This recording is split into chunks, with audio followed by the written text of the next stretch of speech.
Pierre-Yves Gomez. Bonjour. Pierre-Yves Gomez, professeur à EM Lyon Business School. Pierre-Yves Gomez, auteur de Le capitalisme, que sais-je, édition Humaine 6. Majeur. Qu'est-ce qu'on apprend, Pierre-Yves Gomez, quand on vous lit dans ce que sais-je? Alors on apprend On va pas d'abord parler que... de l'autopsie que vous faites à la fin, l'autopsie potentielle du capitalisme. Alors, avant de faire l'autopsie, il faut savoir comment l'être était vivant. Et donc on apprend comment il a émergé d'une société, ce qu'on va appeler de manière un peu littéraire, une structure politico-économique qui s'appelait le féodalisme, et comment émerge, un peu par accident, par contingence, parfois par hasard, des acteurs qui font du change, qui échangent de la monnaie, des entrepreneurs qui répondent à des appels d'offres publics, des acteurs naissent comme ça, tout ça dans un monde qui reste féodal très tard. Donc on voit comment cette chose-là naît, se déploie, se développe, produit des comportements, produit des croyances, et finalement se cristallise à tel point qu'à la fin du XIXe siècle, au début du XXe siècle, on parle du capitalisme comme d'un système, comme d'une société, et je pense au sens de Norbert Elias comme une civilisation, une façon de polisser les comportements. Donc ce qu'on peut apprendre dans le livre, c'est comment c'est né en essayant de faire, en tout cas en l'écrivant, j'espère en le lisant, le plus possible abstraction de ce qu'on croit être le capitalisme. Il faut qu'on voit naître quelque chose qui n'est programmé par personne, qui n'est imaginé par personne, qui n'est que dans un coin du monde très étroit, la façade atlantique de l'Europe, c'est très petit, avec une population relativement modeste. Ça naît là, et on comprend pourquoi ça naît là. Et ensuite, on peut essayer de comprendre comment ça se structure, comment ça se caractérise, cette chose-là, qu'on va appeler le capitalisme, quels sont les acteurs principaux, quelles sont les institutions principales, comment ça devient une structure qui détermine partiellement les comportements.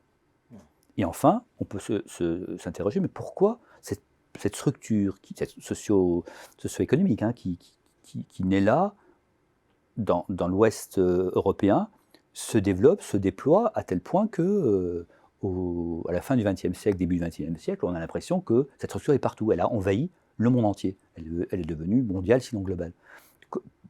Pourquoi, par quel processus interne, par quelle dynamique interne, elle a réussi, cette petite structure de rien du tout, dans un coin perdu de l'univers, bien sûr, et de la Terre en particulier, est devenue une structure dominante.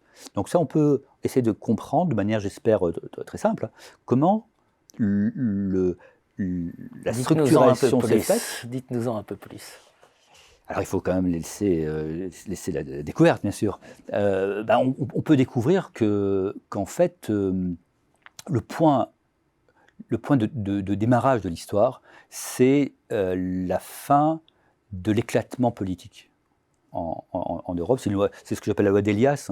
Elias avait montré que lorsque des systèmes politiques sont en concurrence, il y a une lutte pour les ressources et nécessairement il y a une tension vers le monopole. Et c'est ce qui se passe dans la seconde partie du Moyen-Âge, dans différentes régions de l'Europe, on voit un système de concentration du pouvoir avec une naissance de ce qu'on va appeler les États-nations.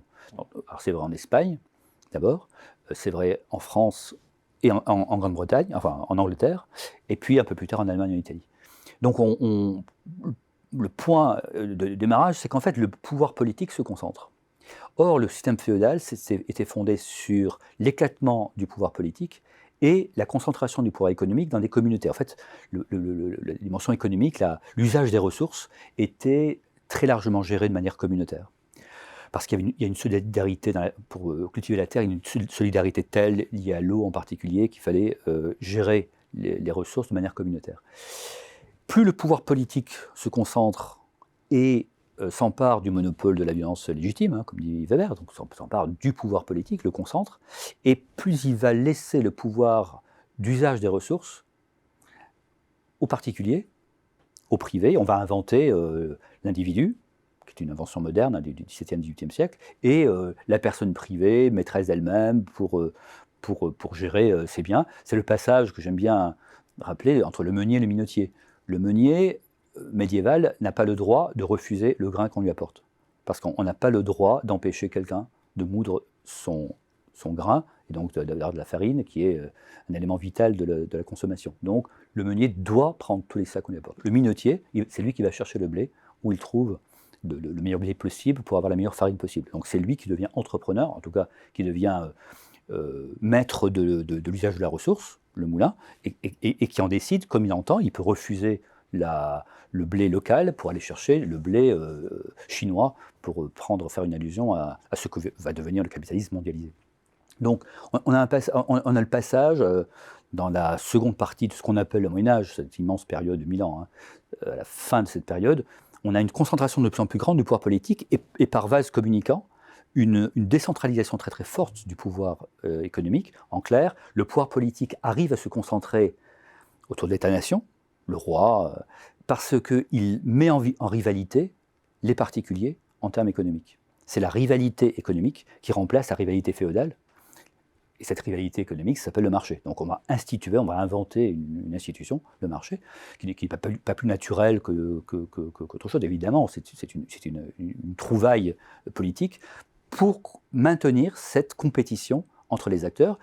Et donc, étant en compétition, ils ne peuvent pas prendre l'ascendance sur les ressources et donc sur le pouvoir politique. Et comme ça, par petites touches, se met en place un système qui devient ce qu'on appellera le capitalisme, qui articule donc un État fort et une rivalité permanente entre des acteurs économiques qui ont une autonomie de décision quant à l'usage de ressources, donc créativité, tout ce qu'on dit de positif sur le capitalisme, et qui naît de cette tension, de cette rivalité, cette compétition permanente. C'est la guerre de tous contre tous que déjà Hobbes avait théorisé au milieu du XVIIe siècle. Avait théorisé. Et il nous faudra un modèle aussi. Le capitalisme, c'est un modèle, voilà, avec l'homo economicus en son cœur, en son centre. Là, vous évoquiez l'idée de religio, d'un récit, fait partie des 3 grands éléments que vous avez identifiés. Je vous retrouverai pour approfondir ces questions. Merci Pierre-Yves Gomez. Merci.